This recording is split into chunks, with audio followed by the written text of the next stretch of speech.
네, 민주당의 유력 대선 주자인 이재명 경기지사는 오늘 자신의 핵심 정책인 기본 시리즈 가운데 하나인 기본주택 정책을 발표합니다. 유력 대선 주자인 윤석열 전 검찰총장까지 입당한 국민의힘은 다음 단계라고 할 수 있는 국민의당과의 합당 문제를 두고 국민의당 측과 감정 싸움까지 벌이고 있습니다. 취재기자 연결합니다. 김주영 기자. 네, 국회입니다. 네, 먼저 이재명 경기지사 오늘은 정책 발표에 나선다고요. 네, 그렇습니다. 민주당 유력 대선 주자인 이재명 경기지사는 오늘 국회에서 기본주택 정책 발표에 나섭니다.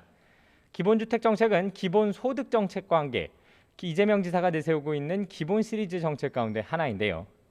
이 지사는 어제 당정청이 결정한 재난지원금에 더해 경기도에서는 전 국민에게 재난지원금을 주겠다고 밝히면서 사실상 자신의 기본소득 정책을 강조한 모양새가 됐습니다. 이 과정에서 시작된 논란은 다른 여당 대선 주자들의 비판과 함께 오늘도 이어지고 있습니다. 이낙연 전 대표는 오늘 오전 기독교계와의 회동 이후 기자들과 만나 국가 지도자가 되고자 하는 분이라면 국민 전체를 보는 안목도 가졌으면 좋겠다고 이재명 지사를 비판했습니다. 정세균 전 국무총리도 정치는 혼자 하는 게 아니라면서 기초광역자치단체장 한 사람이 무시하면 지금까지 합의 노력을 펼친 정부나 국회나 당은 어떻게 되는 것이냐고 지적했습니다. 여기에 야당 대선 주자인 최재형 전 감사원장도 매표 행위라며 이 지사를 공격하는 등 여야를 가리지 않은 비판이 집중되는 모습입니다. 이런 가운데 민주당은 내일 YTN에서 생중계하는 대선 경선 2차 TV 토론회를 진행할 예정입니다.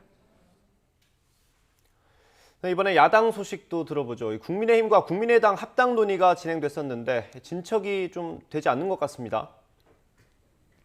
네, 국민의힘과 국민의당은 최근 합당 논의를 진행했지만 이견을 좁히지 못하고 있습니다. 그런데 이런 이견이 감정 싸움으로까지 번지는 모양새입니다. 이준석 국민의힘 대표는 오늘 아침 자신의 SNS에 국민의당이 알아들을 수 없는 자신들만의 용어로 시간을 끌려 한다고 쏘아붙였습니다.